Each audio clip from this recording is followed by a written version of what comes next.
ఇక కేశవ చంటి వాళ్ళ ఇంటి అడ్రస్ తెలుసుకొని అయితే వస్తూ ఉంటాడు. ఈలోపే ఇక సత్యవతి బయటికి పొలం దగ్గరికి వెళ్ళాలని తాళం వేస్తూ ఉంటుంది. అలా కేశవ ఇంటి వైపుగా వస్తూ ఉంటాడు. సత్యవతి అయితే తాళం వేసి తాళం పడిందా లేదని మళ్ళీ చెక్ చేసుకొని బయటికి వెళ్ళిపోతూ ఉంటుంది. అలా సత్యవతి బయటికి వెళ్తూ ఉండగానే కేశవ అయితే ఆ ఇంటి అడ్రస్ తెలుసుకొని అటుగా వస్తూ ఉంటాడు. కేశవ వాళ్ళ ఈదిలోకి వచ్చి చూస్తూ ఉంటాడు. ఇదేనా కాదా అని చెప్పేసి.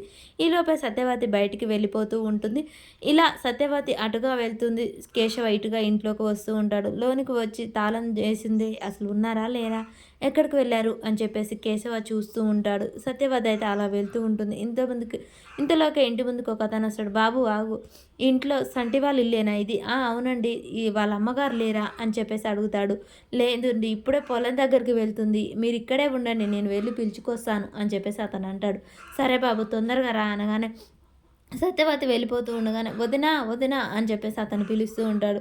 సత్యవతి వినిపించుకోకుండా అలా వెళ్ళిపోతూనే ఉంటుంది. ఈలోపే పొలంలోకి వెళ్తూ ఉంటుంది.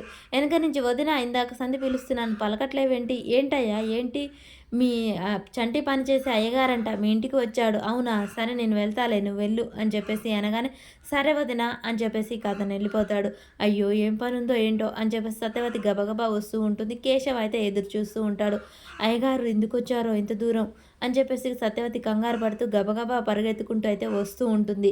ఈలోపే కేశవ ఫోన్ రింగ్ కావడంతో తన ఫోన్ అయితే ఎత్తుతూ ఉంటాడు.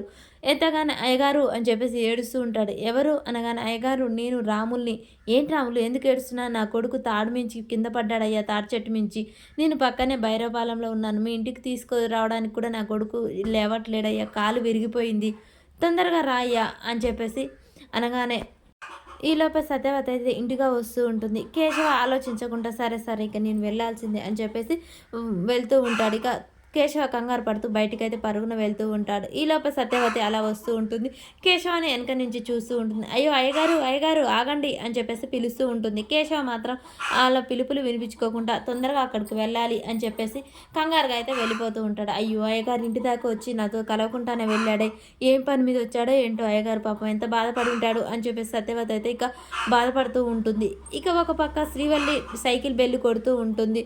చంటి తొందరగా రా అని చెప్పేసి శ్రీవల్లి పిలుస్తుంటుంది. అమ్మాయి గారు వస్తున్నాను, ఏంటండి ఎక్కడికి వెళ్తున్నారు అని చెప్పగానే వెళ్తున్నారు కాదు వెళ్తున్నాం, ఎక్కడికండి, మనం ఊరు చూపిస్తానని చెప్పాను కదా, వెళ్దాం పదా చంటి అనగానే ఇప్పుడు సరే పదండి అని చెప్పగానే ఈలోప సింధూర వస్తుంది. ఎక్కడికి వెళ్తున్నారు అక్క, చంటికి ఊరు చూపించడానికి వెళ్తున్నారు, నువ్వు కూడా రావచ్చు కదా మాతోటి, నేనేమొద్దులే మీరిద్దరు వెళ్ళి రండి అని చెప్పేసి అనగానే అమ్మాయి గారు అదేంటి మీరు ఇక్కడికి వచ్చింది సంతోషంగా ఉండడానికి, ఊళ్ళో వాళ్ళని మీ చుట్టాలని ఫ్రెండ్స్ని కలవరా, మీ స్నేహితులను గట్టా కలుద్దురు రండి అమ్మాయి గారు అని చెప్పేసి అనగానే సైకిల్ మీద ముగ్గురం ఎలా వెళ్తాం, మా ఊర్లో అయితే 5గురం అయినా వెళ్ళలేదు, అవునా ఎలా చంటి, ఎలాగో దారిలో చెప్తాను కదా పదండి అమ్మాయి గారు అని చెప్పేసి, అమ్మాయి గారు మీరు ముందు కూర్చోండి శ్రీవల్లి గారు అని చెప్పేసి అంటాడు.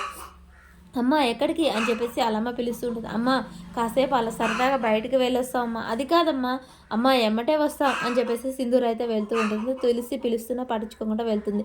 ఇక అక్కడికి వెళ్ళాక వాళ్ళు చిన్నప్పుడు ఎలా ప్రవర్తించారో అలా ప్రవర్తిస్తూ గవ్వలు తెచ్చి చేయికి పెట్టుకొని చంటి తిను పర్వాలేదు అని చెప్పేసి చంటి సింధూర తినిపిస్తూ ఉంటుంది. అక్క ఫోటో దిగుతాను అని చెప్పేసి చేతులతో ఇలా కెమెరా లాగా కట్ చేస్తూ ఉంటుంది. అలా ఫోజులు పెట్టండి అని చెప్పగానే సింధూర అయితే చంటి మీద చేయి వేస్తుంది. అలా చంటి తెలియకుండానే సింధూర మీద ప్రేమ కలుగుతూ ఉంటుంది. సింధూర కూడా అలాగే చూస్తుంది.